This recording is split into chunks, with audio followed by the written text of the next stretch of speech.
نیلوفر کی پہلے شوہر سے موجود بیٹی کالج میں پڑھتی ہے۔ نیلوفر روز اس کو کالج ڈراپ کر کے اسٹار بکس آتی ہے، کافی لیتی ہے اور یہاں سے اس کو اپنے آفس جانا ہوتا ہے۔ بارستہ مسکرا کے اس کا کپ اسے دے رہا تھا۔ نیلوفر نے گہری آنکھیں اس پہ مرکوز کیے، کپ تھاما اور سرخ لپسٹک سے مزین ہونٹ ہلا کے تھینک یو کہتے ہوئے یو کو کافی لمبا کیا۔ بارستہ جھینپ کے مسکرا دیا اور سر کو خم دیا۔ آپ کی کافی آپ کے ہاتھوں تک پہنچی مادام؟ اور جانتے ہو میرے ہاتھوں کے اندر اور کیا مقید ہے؟ وہ کاؤنٹر پہ آگے کو جھکے اور نوجوان بارستہ کی آنکھوں میں جھانکا۔ ان ہاتھوں میں میرے ملک کی حکومت کا تختہ الٹنے کی طاقت ہے۔ میرے قلم کی ایک جنبش سے کوئی تباہ ہونے والا ہے۔ مسکرا کے واپس سیدھی ہوئی تو بارستہ مزید چیپ گیا۔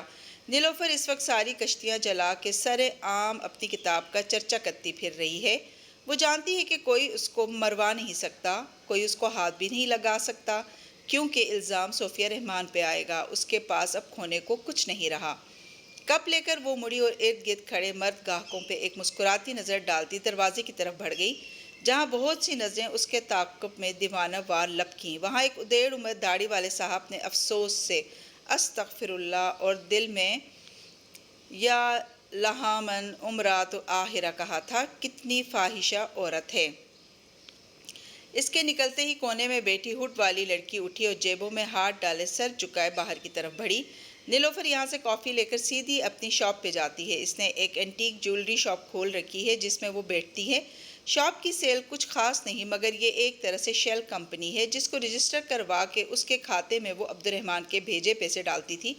کوئی ثابت نہیں کر سکتا کہ نیلوفر کو خاموش رہنے کی قیمت ادا کی جاتی تھی، اسی لیے نیلوفر فخر سے کہتی ہے کہ وہ حلال کی روزی روٹی کما رہی ہے۔ اینٹیک شاپ ایک پوش سی سڑک کے کنارے واقع تھی جہاں قطار میں برانڈڈ سٹورز اور جیولری شاپس وغیرہ بنی تھیں۔ یہاں سڑک کنارے چلتے اور دکانوں میں خریداری کرتے لوگ یا تو سیاح تھے یا شہر کے امراء۔ ان کا لباس اور انداز ان کی کلاس کا پتہ دیتا تھا۔ ایسے میں نیلوفر کی شاپ کے پار ایک دکان میں کپڑوں کے ریک الٹ پلٹ کرتی ہوڈ والی تالیہ کی نظریں وہیں جمی تھیں۔ نیلوفر اپنی دکان میں داخل ہو رہی تھی، کافی کا کپ ہاتھ میں تھا۔ پہلے اس نے کرختگی سے ورکرز کو مخاطب کر کے کچھ کہا، ساری ناز و انداز بھری مسکراہٹیں غائب ہو چکی تھیں اور پھر وہ دکان کے اندر ایک دروازے کے پیچھے غائب ہو گئی۔ نیلوفر کا اسی دکان کے اندر ایک آفس موجود ہے جہاں وہ اگلے 2 گھنٹے تک کام وغیرہ کرتی ہے۔ وہاں سے نکل کے دوپہر میں وہ کسی نہ کسی ریستوران جاتی ہے جہاں اس کی طرح کی کوئی فارغ خاتون دوست گوسپ کے لیے اس کا انتظار کر رہی ہوتی ہے۔ ابن بطوطہ مال زرد روشنیوں سے مزین ایک جدید طرز کا مال تھا۔ اندر آؤ تو یوں لگتا سارا زمانہ شاپنگ کرنے آ نکلا ہے۔ مال کے اندر ایک ریستوران کی درمیانی میز پہ ویٹر دھواں اڑاتے پلیٹر رکھ رہا تھا۔ وہاں ایک ڈائی بالوں والی خاتون بہت دلجمی سے سامنے بیٹھی نیلوفر کی باتیں سن رہی تھی۔ صوفیہ رحمان اس وقت انگاروں پہ لوٹ رہی ہے، نیلوفر انگوٹھیوں والا ہاتھ نچا کے محظوظ انداز میں بتا رہی تھی۔ اس کی ساری حکومتی مشینری کو سمجھ نہیں آ رہا تھا کہ ایک عورت کا منہ کیسے بند کروائیں۔ یہ ایک عورت انگلی سے اپنی طرف اشارہ کیا، اگر بول پڑی تو اس کا سچ سارے ملیشیا کو الٹا کے رکھ دے گا۔ واؤ، تو کب شائع کر رہی ہو کتاب؟ وہ سوال مت پوچھو میری جان جن کے جوابات دینا ناممکن ہوں، کیونکہ اس وقت میں اپنی کتاب کو خطرے میں نہیں ڈال سکتی۔ کوئی نہیں جانتا کہ وہ کہاں ہے اور اسے کون شائع کر رہا ہے۔ اس نے چھری کانٹے کو پلیٹ میں چلاتے ہوئے معنی خیز انداز میں کہا، بس یہ جان لو کہ جب یہ شائع ہوئی نا تو ملیشیا کے لوگ اپنے آپ پہ شرمندہ ہو جائیں گے۔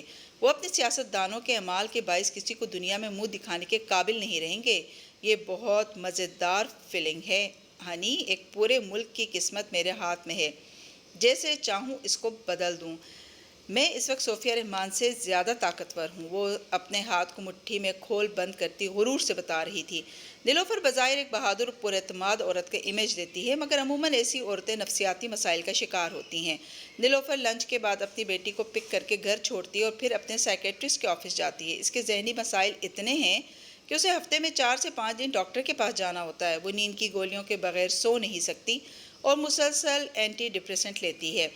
نیلوفر اپنی کار ڈرائیو کرتی رش والی سڑک سے گزر رہی تھی۔ اس کے عقب میں ایک ٹیکسی کی پچھلی سیٹ پہ بیٹھی ہوڈ والی لڑکی سر جھکائے ڈائری میں کچھ نوٹ کیے جا رہی تھی۔ سائیکیٹرسٹ کے پاس سے واپس آنے کے بعد وہ گھر جاتی ہے جہاں اس کے گھر والے اس کے منتظر ہوتے ہیں۔ نیلوفر پھر رات تک گھر سے نہیں نکلتی۔ ایسی عورتیں اپنی نر اولاد کو خود سے دور رکھتی ہیں، اسی نیلوفر کے گھر میں صرف اس کی کم عمر بیٹی اور ماں رہتے ہیں، جبکہ ٹین ایج بیٹا امریکہ میں بورڈنگ سکول میں پڑھتا ہے۔ ایک خوبصورت مگر چھوٹا سا بنگلہ رات کے اندھیرے میں اس کالونی میں کھڑا تھا۔ اس کے لان کی بتیاں اور کھڑکیاں روشن نظر آ رہی تھیں۔ کچن کے جالی دار پردے سے اندر میز پہ اکٹھے ہو کے کھانا کھاتے لوگوں کے سائے دکھائی دیتے تھے۔ باہر تاریک سڑک پہ ایک درخت تلے کھڑی تالیہ غور سے ان افراد کو دیکھ رہی تھی۔ ایک نوعمر لڑکی، خود نیلوفر، اور ایک معمر عورت۔ ان کے ہیولوں سے اتنا ہی ظاہر ہوتا تھا کہ وہ تینوں کسی بات پہ بحث کرتی کھانے میں مشغول تھیں۔ یہ ویک ڈیز کا شیڈیول تھا۔ ویکینڈز پہ البتہ نیلوفر رات کو پارٹیز یا کلب میں پائی جاتی تھی۔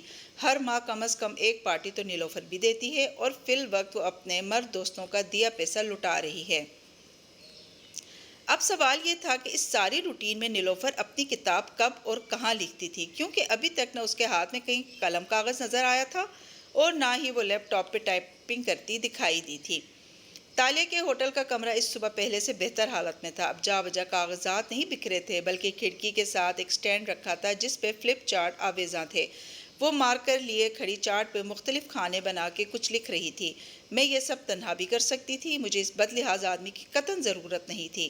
مارکر سے لکیر کھینچتے ناراضی سے سوچا، پھر سوچتی نظروں سے اس چارٹ کو دیکھا۔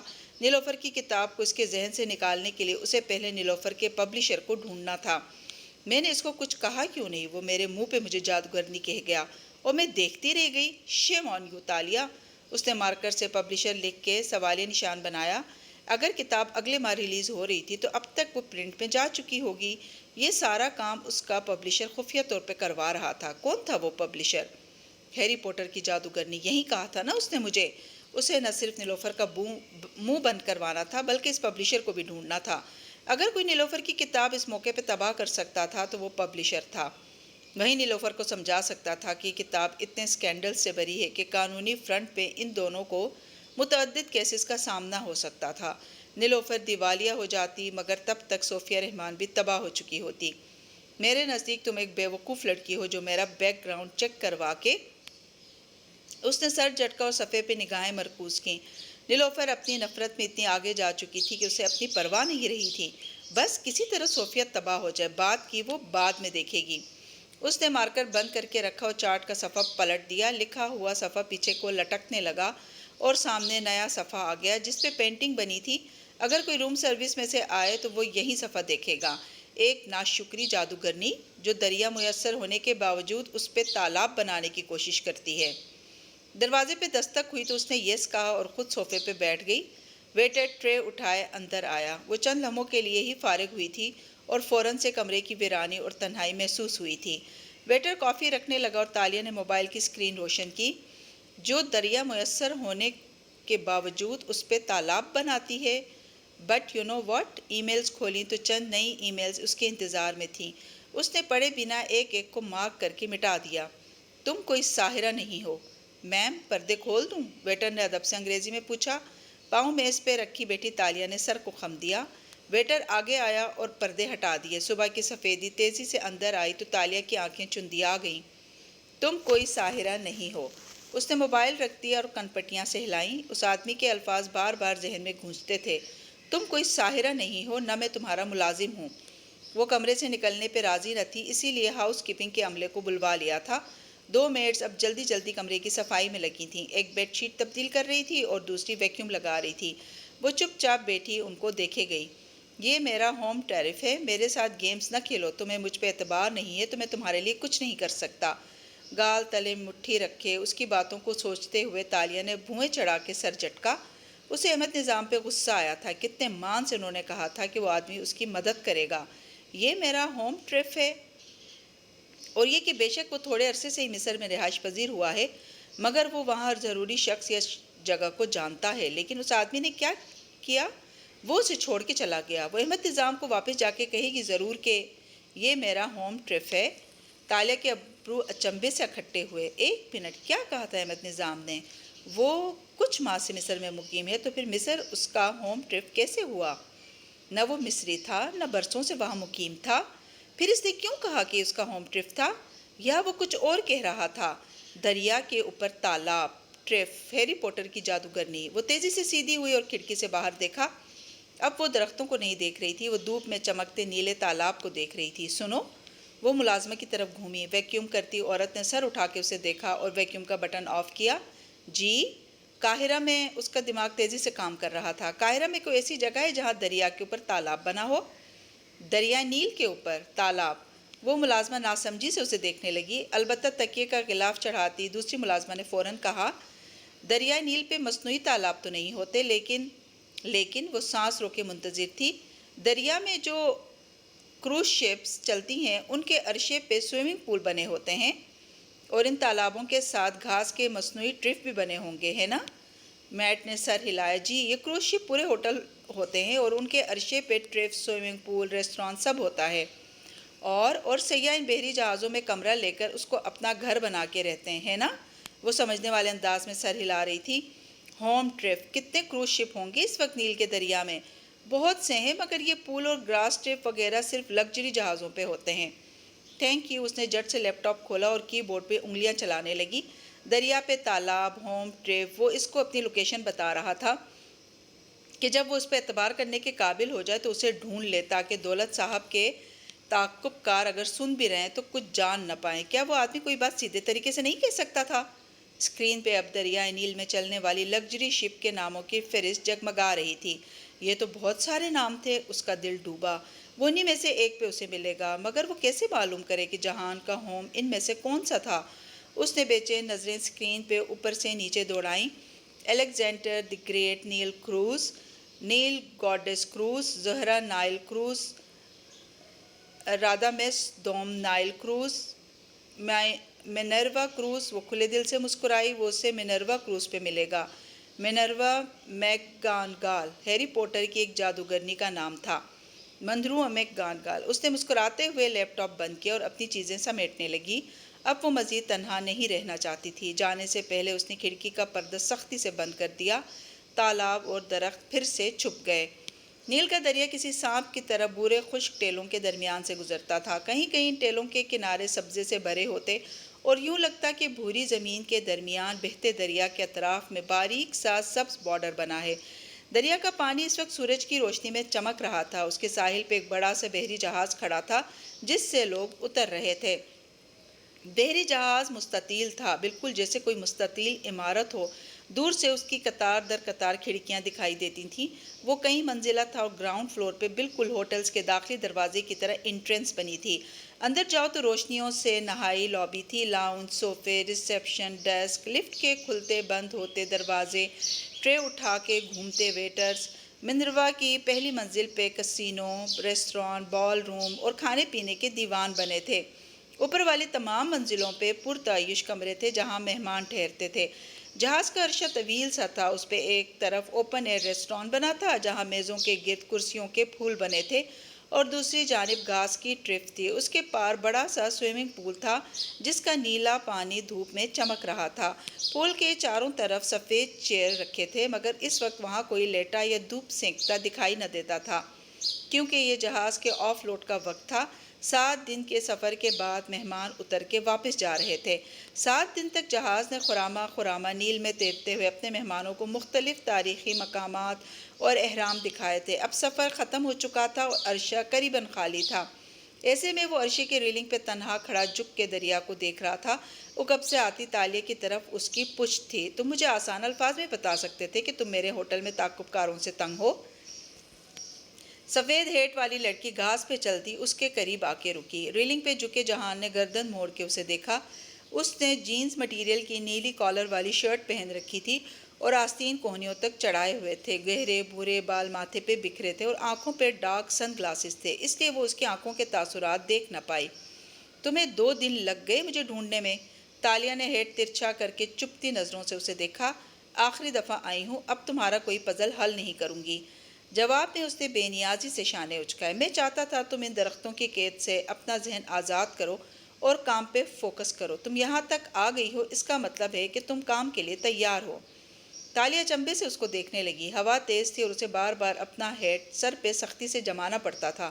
اسکرٹ اس کے ٹخنوں کے گرد ہوا سے پھڑپھڑا رہی تھی۔ تم نے کہا تھا کہ تم لوگوں کو بھی فکس کرتے ہو، تو تم مجھے فکس کر رہے تھے؟